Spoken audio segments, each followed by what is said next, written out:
ഞാൻ Mary Metilda. Stay inspired സീരീസിൻ്റെ പുതിയൊരു എപ്പിസോഡിലേക്ക് എല്ലാവർക്കും സ്വാഗതം. റിഗ്രറ്റ്, പശ്ചാത്താപം വളരെ സങ്കീർണമായിട്ടുള്ളൊരു മാനസികാവസ്ഥയാണ്. സങ്കടവും നിരാശയും കുറ്റബോധവും ഇടകലർന്ന ഒരു മാനസികാവസ്ഥ. നമ്മൾ ജീവിതത്തിൽ തെറ്റുകൾ ചെയ്തു എന്ന് മനസ്സിലാക്കുമ്പോൾ പശ്ചാത്താപം തെറ്റുകൾ തിരുത്താനും മുന്നോട്ട് പോകാനും നമ്മളെ സഹായിക്കുന്ന ഒരു മാനസികാവസ്ഥയാണ്. വേറൊരു അവസരത്തിലും പശ്ചാത്താപം നമ്മളെ പിടികൂടാറുണ്ട്. വേണ്ട കാര്യങ്ങൾ ജീവിതത്തിൽ ചെയ്തില്ല എന്നൊരവസ്ഥ നമ്മളിൽ പശ്ചാത്താപം ഉണ്ടാക്കും. ഇന്ന് റിഗ്രറ്റിനെ പറ്റി സംസാരിക്കുന്ന ഒരു കാരണമുണ്ട്. ഞാൻ ഈയിടെ വായിച്ചൊരു പുസ്തകം the art of laziness, Penguin Random ഹൗസാണ് അതിൻ്റെ പബ്ലിഷേഴ്സ്. അതൊരു സെൽഫ് ഹെൽപ്പ് ബുക്കാണ്. അപ്പോൾ അതിൽ റിഗ്രറ്റ് മിനിമൈസേഷൻ ഫ്രെയിംവർക്ക് എന്നൊരു ആശയമുണ്ട്. അതിൽ പറയുന്നത് ഇതാണ്: നമ്മൾ ഒരു 80 വയസ്സിലെത്തുന്നതായിട്ട് സങ്കല്പിക്കുക. ആ സന്ദർഭത്തിൽ നമ്മൾ തിരിഞ്ഞു നോക്കുമ്പോൾ ചിലപ്പോൾ നമുക്ക് തോന്നും, അയ്യോ, ജീവിതത്തിലെ ചില പ്രധാനപ്പെട്ട കാര്യങ്ങൾ ചെയ്തിട്ടില്ല. അതൊരു പക്ഷേ ഫാമിലി റിലേഷൻഷിപ്പുമായിട്ട് ബന്ധപ്പെട്ടതാകാം, കരിയറിൽ ഞാൻ വേണ്ടത്ര ശ്രദ്ധിച്ചില്ല എന്ന കണ്ടെത്തലാവാം, ജീവിതത്തിൽ പഠനത്തോട് ഞാൻ വലിയ താല്പര്യമൊന്നും കാണിച്ചില്ല, ആരോഗ്യത്തിൽ വേണ്ടത്ര ശ്രദ്ധിച്ചില്ല, ഒരു ഫിനാൻഷ്യൽ ഡിസിപ്ലിൻ ജീവിതത്തിൽ വേണ്ടത്ര ഉണ്ടായില്ല. ഇതെല്ലാം തന്നെ നമ്മളിൽ റിഗ്രറ്റ് ഉണ്ടാക്കുന്ന കാര്യങ്ങളാണ്. ഈ റിഗ്രറ്റ്സ് മിനിമൈസ് ചെയ്യാനുള്ള കാര്യങ്ങളെക്കുറിച്ച് ആ പുസ്തകത്തിൽ പ്രതിപാദിക്കുന്നുണ്ട്. ഈ പശ്ചാത്താപം എല്ലാം സംഭവിക്കാനുള്ളൊരു കാരണം സമയം വേണ്ട രീതിയിൽ മാനേജ് ചെയ്തില്ല. സമയം എന്നുള്ളത് വലിയ വിലപിടിപ്പുള്ള ഒരു റിസോഴ്സാണ്. അത് അമൂല്യമാണെന്ന് എല്ലാവർക്കും അറിയാം. പക്ഷേ അതിൻ്റെ വില നമ്മൾ മനസ്സിലാക്കാറില്ല. അതിൻ്റെ ഏറ്റവും പ്രധാനപ്പെട്ട കാരണം ഇത് ഫ്രീ ആയിട്ട് കിട്ടുന്ന ഒന്നാണെന്നുള്ളതാണ്. അത് ജീവിതത്തിലെ വലിയൊരു വൈരുദ്ധ്യമാണല്ലേ. ഏറ്റവും വിലപിടിപ്പുള്ള വളരെ അമൂല്യമായ ഈ വിഭവം നമുക്ക് ഫ്രീ ആയിട്ട് കിട്ടുന്നു എന്നുള്ളത്. പക്ഷേ ഫ്രീ ആയിട്ട് കിട്ടുന്നത് കൊണ്ട് തന്നെ വേണ്ട വിധത്തിൽ മാനേജ് ചെയ്യുന്നതിനെ പറ്റി നമ്മൾ ചിന്തിക്കാറില്ല. അപ്പോൾ ഈ റിഗ്രറ്റിൻ്റെ ഏറ്റവും പ്രധാനപ്പെട്ട കാരണം ടൈം മിസ്മാനേജ്മെൻ്റ് ആണ്. ടൈം മാനേജ്മെൻറ്റിനെ കുറിച്ച് ഞാൻ നേരത്തെ വീഡിയോ ചെയ്തിട്ടുണ്ട്. ഇന്ന് നമ്മൾ ചിന്തിക്കുന്നത് എങ്ങനെ ഈ ടൈം മിസ്മാനേജ്മെൻറ്റ് നമ്മുടെ ജീവിതത്തിൽ സംഭവിക്കുന്നു. അത് വളരെ സിമ്പിളായിട്ട് നമുക്ക് പരിഹരിക്കാവുന്ന ഒരു പ്രശ്നമാണ്. കാരണം ഈ ടൈം മിസ്മാനേജ് ചെയ്യുന്നതിൻ്റെ ഏറ്റവും പ്രധാനപ്പെട്ട കാരണം നമ്മൾ ചില കാര്യങ്ങളോട് കണ്ടീഷൻഡ് ആയിപ്പോയി. വേണ്ടത്ര ചിന്തയില്ലാതെ നമ്മൾ പറയുന്ന കാര്യങ്ങളും ചെയ്യുന്ന കാര്യങ്ങളും ഈ മിസ്മാനേജ്മെൻറ്റിന്, സമയം ദുരുപയോഗപ്പെടുത്തുന്നതിന് കാരണമായി തീരുന്നു. നമ്മുടെ ജീവിതത്തിൽ സംഭവിക്കുന്ന പല ദുരന്തങ്ങൾക്കും കാരണം നമ്മുടെ അറിവില്ലായ്മയാണ്. ചില കാര്യങ്ങൾ ജീവിതത്തിൽ നമ്മൾ അറിയാതെ ഇങ്ങനെ സംഭവിച്ചു പോകുന്നു. അതിനെപ്പറ്റി വേണ്ട രീതിയിൽ ചിന്തിച്ച് തിരുത്തലുകൾക്ക് നമ്മൾ തയ്യാറായി കഴിഞ്ഞാൽ സ്കൈ ഈസ് ദ ലിമിറ്റ്. അതാണ് സത്യമായിട്ടുള്ളൊരു കാര്യം. അപ്പോൾ ഇന്ന് നമ്മൾ ചർച്ച ചെയ്യാൻ പോണത് എന്താണെന്നോ, ഈ സമയം ദുരുപയോഗപ്പെടുത്തുന്ന ചില കാര്യങ്ങൾ നമ്മുടെ ജീവിതത്തിൽ സംഭവിക്കുന്നുണ്ട്. നമ്മൾ വിചാരിച്ചാൽ നിഷ്പ്രയാസം എടുത്തു മാറ്റാവുന്ന ചില കാര്യങ്ങൾ. അത് ശീലമായതുകൊണ്ട് നമ്മൾ അറിയാതെ അത് ചെയ്തു പോകുന്നു. അപ്പോൾ ചെറിയൊരു വാശിയോടുകൂടി, തീരുമാനത്തോടുകൂടി ആ കാര്യങ്ങൾ കണ്ടെത്തി മാറ്റാൻ നമുക്ക് സാധിക്കും. അപ്പോൾ അതെന്തെല്ലാമാണെന്ന് നമുക്ക് നോക്കാം. ഒന്നാമത്തെ കാര്യം, നമ്മളെപ്പോഴും ആവർത്തിച്ച് പറയുന്ന ഒരു കാര്യമുണ്ടല്ലേ, എനിക്ക് സമയമില്ല. ശരിക്കും മനസ്സിലാക്കേണ്ട ഒരു കാര്യം, അങ്ങനെ പറയാനേ പാടില്ല. അത് തെറ്റായിട്ടുള്ളൊരു പ്രസ്താവനയാണ്. കാരണം എനിക്ക് പണമില്ല എന്ന് പറഞ്ഞാൽ അതിലർത്ഥമുണ്ട്. പണം കൂടുതലുള്ളവരുണ്ട്, കുറവുള്ളവരുണ്ട്. എനിക്ക് ആരോഗ്യമില്ല എന്ന് പറഞ്ഞാൽ ആരോഗ്യമുള്ളവരുണ്ടാകാം, ഇല്ലാത്തവരുണ്ടാകാം. എനിക്ക് സമയമില്ല എന്ന് പറയുന്നത് എന്തിൻ്റെ അടിസ്ഥാനത്തിലാണ്? കാരണം ഈ ലോകത്ത് എല്ലാവർക്കും യൂണിഫോമായിട്ട് കിട്ടിയിരിക്കുന്ന ഒരേ ഒരു വിഭവമാണ് സമയം. പിന്നെ അത് ഇല്ല എന്ന് പറയുന്നതിൽ യാതൊരു മീനിങ്ങും ഇല്ല. സമയമില്ല എന്ന് പറഞ്ഞു കഴിഞ്ഞാൽ പിന്നെ നമ്മൾ ആ കാര്യം ചെയ്യില്ലല്ലോ. അതേസമയം സത്യം എന്താണ്? ഈ സമയമില്ല എന്ന് പറയുമ്പോൾ ആ കാര്യത്തിന് നമ്മൾ പ്രാധാന്യം കൊടുക്കുന്നില്ല. അത് നമ്മുടെ മുൻഗണനാക്രമത്തിൽ പെടുന്നില്ല. അപ്പോൾ നമ്മളുള്ള സത്യം പറയുക, അതെൻ്റെ പ്രയോറിറ്റിയിലില്ല. അങ്ങനെ പറയാനുള്ള ധൈര്യം കാണിക്കുക. അങ്ങനെ പറയുമ്പോഴുള്ള ഗുണം എന്താണെന്നോ, നമ്മുടെ മനസ്സിലൊരു ചിന്ത വരും, ശരിക്കും ഇത് പ്രയോറിറ്റിയിലുള്ള കാര്യമല്ലേ, ഞാൻ പറയുന്നത് ഒരു എക്സ്ക്യൂസ് അല്ലേ. അപ്പോൾ പ്രയോറിറ്റി എന്നുള്ള ഒരു വാക്ക് വരുമ്പോഴാണ് നമ്മൾ ചിന്തിക്കുന്നത്, ആ ഒരു പ്രവൃത്തി പ്രാധാന്യമുള്ളതാണോ അല്ലയോ, ഞാൻ തൽക്കാലം രക്ഷപ്പെടാൻ വേണ്ടി പറയുന്നതല്ലേ ഈ സമയമില്ല എന്നുള്ളത്. അങ്ങനെ ഒരു ചിന്ത വന്നു കഴിയുമ്പോൾ നമ്മൾ ആ പ്രവൃത്തിയെക്കുറിച്ച് കൂടുതൽ വിശകലനം നടത്തി വേണോ വേണ്ടയോ എന്ന് തീരുമാനിക്കാനുള്ള ഒരു പോസിബിലിറ്റി ഉണ്ട്. രണ്ടാമത്തത്, സമയം ദുരുപയോഗപ്പെടുത്തുന്നതിൽ ഏറ്റവും സപ്പോർട്ട് ചെയ്യുന്ന ഒരു തീരുമാനമാണ് നെക്സ്റ്റ് ടൈം. എന്ത് കാര്യം വരുമ്പോഴും അടുത്ത തവണയാകാം, എനിക്ക് ചെയ്യണമെന്നൊക്കെ വളരെ ആഗ്രഹമുണ്ട്, അടുത്ത തവണയാകാം. അപ്പം നമുക്കറിയാം ഈ ടൈം മാനേജ്മെൻറ്റിൻ്റെ ഏറ്റവും വലിയ ശത്രു എന്ന് പറയുന്നത് പ്രൊക്രാസ്റ്റിനേഷനാണ്. കാരണമില്ലാതെ കാര്യങ്ങൾ മാറ്റിവെക്കുക. ഇത് നെക്സ്റ്റ് ടൈം എന്ന് പറയുമ്പോഴും ഒരു മാറ്റിവെക്കലാണ്.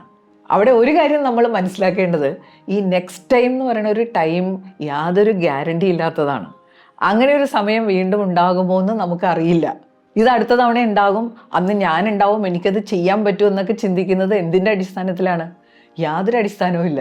പക്ഷേ ഇപ്പോൾ ഇതൊരു റിയാലിറ്റിയാണ്.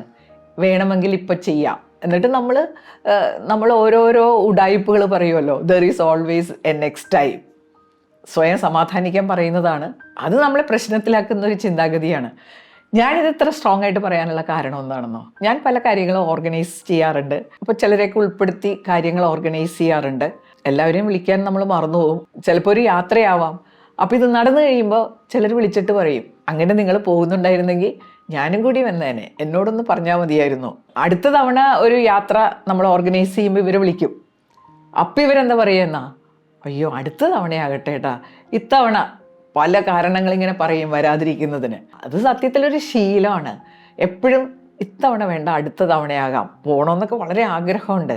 ബ്രെയിൻ പൊതുവെ ഇങ്ങനെയുള്ള കാര്യങ്ങൾ സപ്പോർട്ട് ചെയ്യാത്തത് കൊണ്ട് നമ്മൾ എടുക്കുന്ന ഒരു തീരുമാനമാണ് അടുത്ത തവണയാകട്ടെ. അപ്പോൾ ഒരു കാര്യം ചെയ്യണം, അടുത്ത തവണയെന്ന് പറയാതിരിക്കുക. അടുത്ത തവണ എന്നുള്ളൊരു ഹോപ്പ് നമ്മളെപ്പോഴും പ്രശ്നത്തിലാക്കും. അപ്പോൾ അടുത്ത തവണ എന്നുള്ള ഒരു ചിന്ത എടുത്തു മാറ്റിക്കഴിഞ്ഞാൽ ഇത്തവണ അത് ചെയ്യാനുള്ള സാധ്യത കൂടും. മൂന്നാമത്തെ ഒരു കാര്യമുണ്ട് കേട്ടോ, ഇത് നേരത്തെ അറിയേണ്ടതായിരുന്നു. നമ്മൾ പറയാറുണ്ട്, ജീവിതത്തിലെ പല ദുരന്തങ്ങൾക്കും അല്ലെങ്കിൽ ജീവിതം മുന്നോട്ട് കൊണ്ടുപോകാൻ തടസ്സമായിട്ട് നിൽക്കുന്നത് നമ്മുടെ അറിവില്ലായ്മയാണ്. അത് വളരെ ശരിയായിട്ടുള്ളൊരു കാര്യമാണ്. പല കാര്യങ്ങളെക്കുറിച്ചും എപ്പോഴെങ്കിലും നമ്മൾ അറിയാനിടയാകും, പഠിക്കാനിടയാകും. അത് ജീവിതത്തിൽ പ്രായോഗികമാക്കി കഴിഞ്ഞാൽ ജീവിതത്തിൽ വരുന്ന വ്യത്യാസത്തെക്കുറിച്ച് നമുക്ക് ബോധ്യമാകും. എന്നാലും നമ്മൾ പറയുന്ന ഒരു കാര്യമാണ്, ഇത് നേരത്തെ അറിയേണ്ടതായിരുന്നു. ഒരു കാര്യം എപ്പോൾ അറിയണം എന്നതിനെക്കുറിച്ച് അങ്ങനെ നിയമമൊന്നുമില്ല. റിട്ടയർമെൻറ്റിന് ശേഷമാണ് ഞാൻ പല കാര്യങ്ങളും പഠിച്ചതും അറിഞ്ഞതും. അപ്പോൾ ഇത് നേരത്തെ അറിയേണ്ടതായിരുന്നു എന്ന് ഞാൻ ചിന്തിക്കാൻ തുടങ്ങിക്കഴിഞ്ഞാൽ ഒരു കാര്യവും നടക്കില്ലല്ലോ. നേരത്തെ അറിയേണ്ടതായിരുന്നു എന്ന് ചിന്തിച്ചു കഴിഞ്ഞാൽ ആ കാര്യം നമ്മൾ ചെയ്യാൻ തീരുമാനിച്ചിട്ടില്ല. അതാണ് അതിൻ്റെ അർത്ഥം. എന്ത് കാര്യവും എപ്പോഴാണോ അറിയുന്നത് നടപ്പിലാക്കണമെന്ന് തോന്നിക്കഴിഞ്ഞാൽ നടപ്പിലാക്കുക. 4, സമയം നല്ലതല്ല.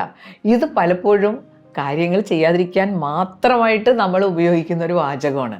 ഞാൻ ചില കാര്യങ്ങൾ ചെയ്തു കഴിഞ്ഞാൽ എൻ്റെ സമയം നല്ലതാകും. നല്ല സമയവും മോശം സമയവും ഒക്കെ ഉണ്ടാകാം, പക്ഷേ അത് കണ്ടീഷണലാണ്. ഞാൻ ചില കാര്യങ്ങൾ മുൻകൂട്ടി കണ്ട് അതിനുവേണ്ടി പ്രിപ്പയർ ചെയ്ത് കഴിഞ്ഞാൽ എൻ്റെ സമയം നല്ലതാവും. ചിലർ സക്സസ്ഫുൾ ആകുമ്പോഴേ നമ്മൾ അത് തന്നെയല്ലേ പറയാറ്, അയാളുടെ സമയം നല്ലതാണ്. സമയം നല്ലതാകുന്നത് എന്തുകൊണ്ടാണെന്ന് ചിന്തിക്കണം. നമുക്ക് കൃത്യമായിട്ടുള്ള ദിശാബോധം ഉണ്ടാവുകയും നമ്മൾ ആക്ഷനിലേക്ക് കടക്കുകയും ചെയ്താൽ സമയം നന്നാകും. 5ാമത്തെ കാര്യം, ഐ ആം വെരി ബിസി. നമ്മൾ ഇത്രയും കുഴപ്പത്തിലാക്കുന്ന ഒരു കാര്യമില്ല. ചില കാര്യങ്ങൾ ചെയ്യാതിരിക്കാൻ വേണ്ടി നമ്മൾ പറയുന്ന ഒന്നാണ് ഐ ആം വെരി ബിസി. ഈ ബിസി എന്ന് പറഞ്ഞിട്ട് നമ്മൾ എന്താണ് ചെയ്യുന്നതെന്നൊന്ന് അനലൈസ് ചെയ്യണം. ഈ ബിസി എന്ന് പറഞ്ഞിട്ട് നമ്മൾ ചെയ്യുന്ന കാര്യങ്ങൾ ഏർജൻ്റായിട്ടുള്ള കാര്യങ്ങളായിരിക്കും. അതായത് അത് ചെയ്യാതെ നമുക്ക് നിവൃത്തിയില്ല, അത് ചെയ്തേ മതിയാകൂ എന്നുള്ള ഒരു അവസ്ഥയിൽ നമ്മളെ കൊണ്ടെത്തിക്കുന്ന കാര്യങ്ങൾ. അതിൽ പല കാര്യങ്ങളും പ്രാധാന്യമുള്ളതേ ആകണമെന്നില്ല.